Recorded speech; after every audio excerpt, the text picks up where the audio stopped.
Welcome to Geordieland 1892, a little bit later than usual. It didn't all go the way it was planned, not in my head anyway. This bank holiday weekend gone, Newcastle, who played in the early kick-off against Liverpool, going down 1-0 in the end. They did put in the effort, they did play quite well in my opinion, but literally the day after, the lasses, the women's team, playing at St James's Park for the first time in that historic occasion at St James's Park, with a record-busting attendance. Who would have believed it? Absolutely fantastic. I believed it because I believe in the Geordie public out there, the Geordie faithful. But on Monday, Gateshead FC, the Tynesiders, are champions of the National League North. They drew 2-2 with Chorley, and champions, well done to Gateshead. Heat Army, brilliant, absolutely fantastic to see that happen, bouncing back at the first time of asking. Brilliant, well done Gateshead.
Just a few images there from over the weekend. Absolutely fantastic images as well. They are. The attendance for the Newcastle United Women's game at St James's Park on Sunday was mind-blowing to say the least. 22,134 people turning out for that game, where they had to open up extra ends, as they just didn't realise that there was going to be so many people there. The game was actually held up so they could get fans into the ground safely as well. Apparently by kickoff there was still 5,000 fans outside. There was traffic jams all over the place. Unbelievable. So well done to the women's team, winning 4-0. Their previous attendance record at Druid Park, where they normally play, was around about 2,700. That was set in January of this year when they played in the FA Cup against Ipswich Town. They actually got beat 1-0. But this was it was unbelievable, really. 22,134 people turning up to support the girls, the women, sorry. And they weren't let down. The team didn't let them down. The fans didn't let them down. They actually were formed in 1989, the women's team. And they've had very little funding throughout the years, especially during the reign of Mike Ashley. He didn't really put much into that club. He didn't put a lot of thought into them. But Amanda Staveley wanted them to start playing at St James's Park, and she promised that, and that's what happened. And well done and fair play to her. She's promised them as well some very decent financial help to move forward, which is great. Now the game, it was Katie Barker, the women's number 9, just fitting, isn't it, for a historic event that the number 9 should get the first goal. Absolutely fantastic. And then the captain, Brooke Cochrane, she got the second. Obviously, Casey Ellison was involved in both of those goals by away, but the third goal coming from Gibson, and the last goal coming from Beth Guy. Now, two of those were from the penalty spot, but what an atmosphere, what a day. I was really, really upset that I wasn't able to be there. Obviously, I live abroad, so it's much more difficult, but it would have been a lovely touch that to be there on such a historic occasion, and it's one that them girls will never ever forget. They'll never forget in their lives, and I don't think the fans will either. They brought out obviously a double-sided programme. So on one side on the Saturday was the men's part of the programme, and then you flip it over and there was the girls, and you've seen a little clip of it there.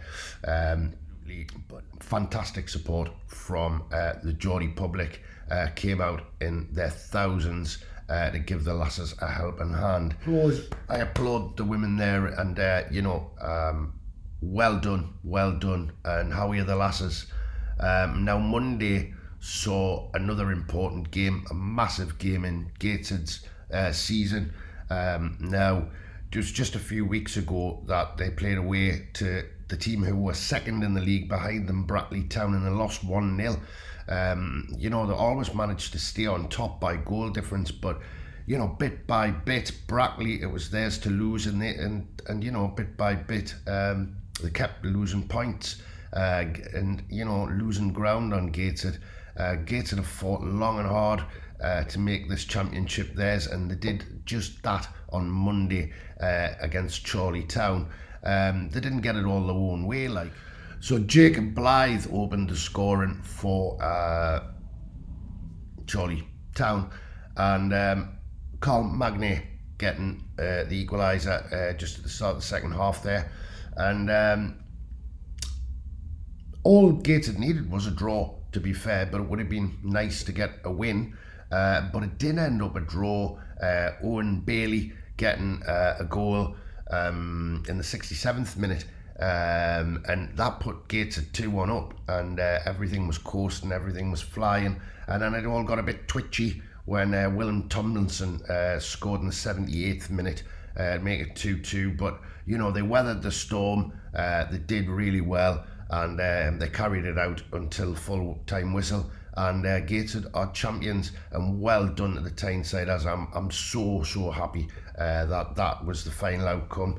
They still have a game to play actually next weekend, so if you can get yourself down and go and see them, they're playing Hereford at the International Stadium, the last game in the stadium. It'll be a massive party atmosphere with that in the bag, So really, this video was really to talk mainly about the women's team at the weekend, and to talk about Gateshead Football Club, really.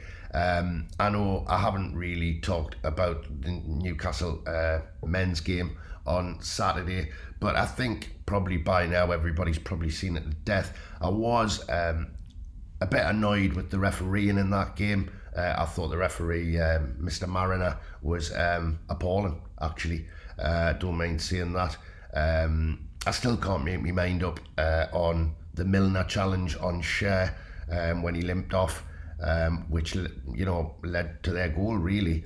Obviously Almiron getting one in the net, but he was clearly offside. And Wood also breaking through, goalkeeper saved it, but he was offside anyway. Obviously this weekend Newcastle are going to play Manchester City at the Etihad, and obviously Manchester City are still trying to get their claws on that Premier League title, with Liverpool breathing heavily down their neck. Like I said in the last video, I thought it was all the pressure was on Liverpool on the Saturday. We've been beaten 1-0, but fair play to the lads. Look where we've come from. Me personally, for me, job's done this season. I'd like to still see them go out and try their best this season against other teams, but mission accomplished. Now, it would be great to get something at the Etihad, wouldn't it? And see where we measure up against them. Personally, I can't see it. But, well, you've got to believe, haven't you?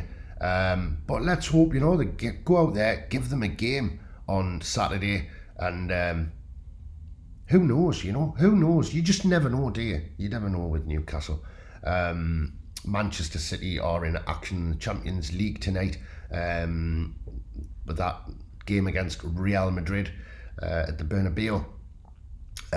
So, who knows? They might be a little bit more relaxed, but there again, they've still got the Premier League to try and win, haven't they? So I don't really believe that'll be the case. They've got a massive squad, loads of quality in that team. So, their strength and depth is phenomenal, really. Really, that's all I've got to say for the minute. I will be back after the Manchester City game to talk about that. But for me, the bank holiday weekend was enormous for like I say, for the women and for Gateshead Football Club. Well done, Heat Army. Well done, Gateshead, the Tynesiders. Absolutely fantastic work. So from me, Geordieland 1892. I'm out.